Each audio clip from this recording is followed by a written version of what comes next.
Vou estar lendo aqui em Apocalipse alguns versículos. Vou começar do 20. Então, aqui em Apocalipse 20, a partir do verso 14, diz assim: E a morte e o inferno lançados no lago de fogo. Esta é a segunda morte. E aquele que não foi achado escrito no livro da vida foi lançado no lago de fogo. No capítulo 21. E viu um novo céu e uma nova terra, porque já o primeiro céu e a primeira terra passaram, e o mar já não existe. E eu, João, vi a cidade santa, a nova Jerusalém, que de Deus descia do céu, adereçada como uma esposa ataviada para o seu marido. E ouvi uma grande voz do céu que dizia: Eis aqui o tabernáculo de Deus com os homens, pois com eles habitará, e eles serão o seu povo, e o mesmo Deus estará com eles, e será o seu Deus. E Deus limpará de seus olhos toda lágrima, e não haverá mais morte, nem pranto, nem clamor, nem dor, porque já as primeiras coisas são passadas. E o que estava sentado sobre o trono disse: Eis que faço nova todas as coisas. Então nós podemos ver nesse texto aqui que vai existir um novo céu e uma nova terra. E que a nossa vida eterna não vai ser no céu, vai ser na terra, com um novo céu e uma nova terra, com filhos de Deus, que foram feitos à imagem e semelhança de Deus. Então o projeto de Deus no Éden não está frustrado.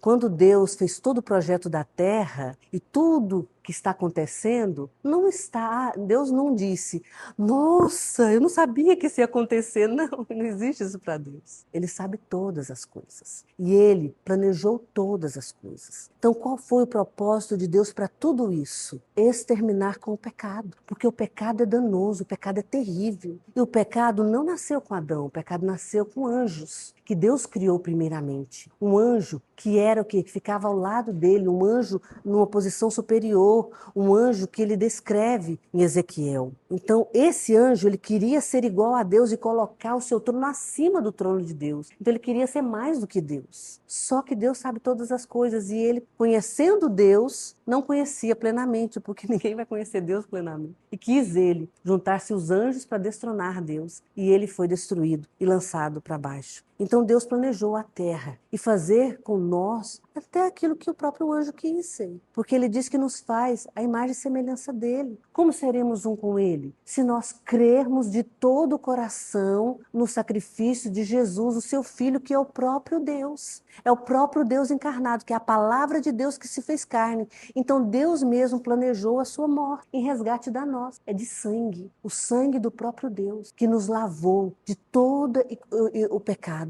Então ele deu a lei para o povo dele, mas a lei veio para imputar o pecado, porque mesma coisa hoje, nós temos as leis de trânsito. Se não tiver lei, ou se não tiver um semáforo com um radar, ele não pegar você, às vezes você até passa, se não tiver uma pessoa ali também verificando, às vezes você passa, infringe a lei, mas tem a lei e tem o radar para infringir a lei. Deus não precisa desse radar, porque ele tudo vê, ele tudo sabe. Mas sem a lei, não tinha, você podia andar em qualquer velocidade, porque não tinha lei para imputar alguma penalidade em você. Então, antes da lei, as pessoas morriam por causa do pecado de Adão. Mas depois que veio a lei estabeleceu imputações para o pecado para cada homem. Aí por isso que a situação do homem piorou em vez de melhorar. Porque a lei não trazia mudança na vida do homem, mas Jesus veio para trazer mudança para nós. Por isso que ele diz que é nova criatura, porque ele disse: eu vou para o Pai, mas eu enviarei um outro Consolador, que é o Espírito Santo de Deus, que nos dá a vida. Porque quando o homem pecou, ele morreu espiritualmente. E ele entrou numa cadeia de morte. Por isso que Jesus disse: eu vim para dar vida e vida com abundância. Porque ele preparou tudo isso para nós. E aqueles que creem nele, creem no sacrifício dele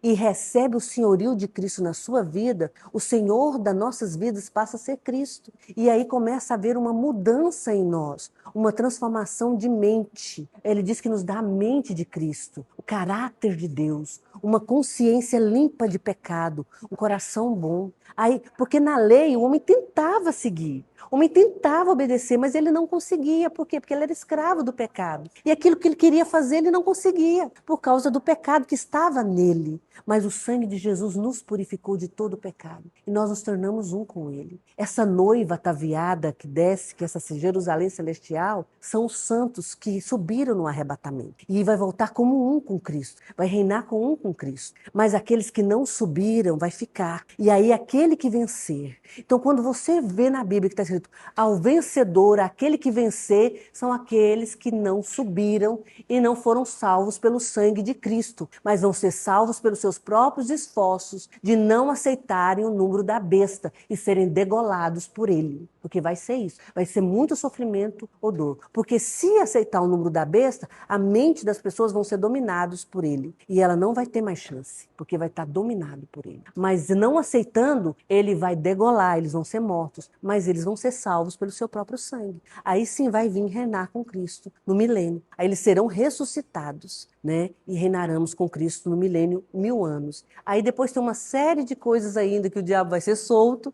e ele vai enganar ainda um pouco desse povo, né? Que aí Jesus vai exterminar ele de um sopro. E aí vai vir o novo céu e a nova terra, onde o trono de Deus descerá. E depois do próprio Jesus, o Cristo, que é Jesus e nós. Quando fala Cristo, é Jesus e a igreja. Jesus Cristo é para saber que ele é o cabeça. Então, quando você lê na Bíblia Jesus Cristo, saiba que os cristãos estão ali junto com Cristo, que é a igreja, e que é o corpo, e Jesus, que é o cabeça. Porque nós somos um com ele. Ele nos fez essa unidade através de quem? O Espírito Santo de Deus. Então, quando ele fala isso, é nós a igreja, que vamos receber um corpo glorificado, que seremos igual a ele. A diferença é que ele é o cabeça. Ele é que domina, ele é que determina, ele que nos orienta como corpo. Que a sua cabeça, ela determina o que você vai fazer e tudo. E você não vê diferença entre a sua cabeça e o corpo. Só está questão de funções dentro do corpo. Isso é Cristo. A cabeça e o corpo, que somos nós, que Deus determinou em uma função que Deus vai estabelecer a cada um de nós. E nós vamos estar, né, reinando com Cristo, não como um reino deste mundo, usando as pessoas, mas como o reino de Cristo, servindo as pessoas. É diferente, porque Deus nos chamou para servir. E vai ser um novo céu e uma nova terra,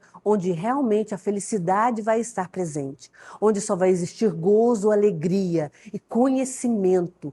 Nós vamos estar em constante conhecimento do nosso Deus, que é tremendo e maravilhoso, e que a eternidade não é o suficiente para conhecê-lo, para usufruir do que ele tem para nos oferecer, juntamente com todo esse reino, né, que ele estabeleceu e que ele determinou que vai ter para sempre, onde não vai existir mais morte, nem dor, nem enfermidade, e é onde nós cantamos aí. Então existe um futuro, existe uma esperança para nós. Então por isso que vale a pena, porque não foi à toa que Jesus, o próprio Deus, se fez homem, porque Deus se tornou pai quando ele gerou seu filho. Ele se tornou homem para vir, para tomar sobre si o salário do pecado, que é a morte. E quando ele morreu naquela cruz, ele tomou sobre si todos os pecados da humanidade inteira. Por isso que ele mandou nós continuar a obra dele, anunciar esse evangelho. Porque o evangelho de Jesus Cristo é crer. Porque o incrédulo, a palavra do Senhor diz que o inimigo cega o entendimento dele. Então você tem que saber que Deus nos chamou para servir a humanidade, para servir o outro, como Jesus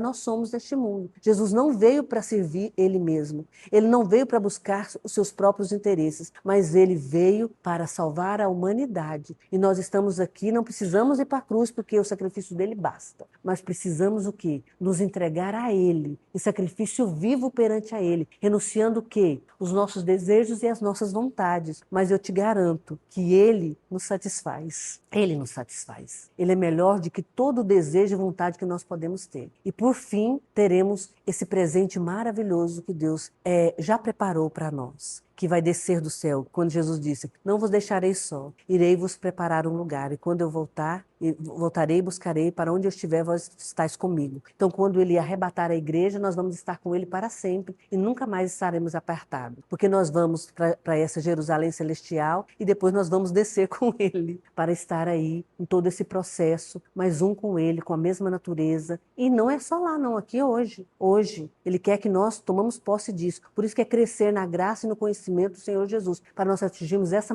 maturidade e não ser como criança, ficar só pedindo, pedindo e reclamando e murmurando. Isso é criança. Nós precisamos amadurecer e saber quem somos nele e que podemos tudo nele e que basta o quê? Crermos de todo o nosso coração.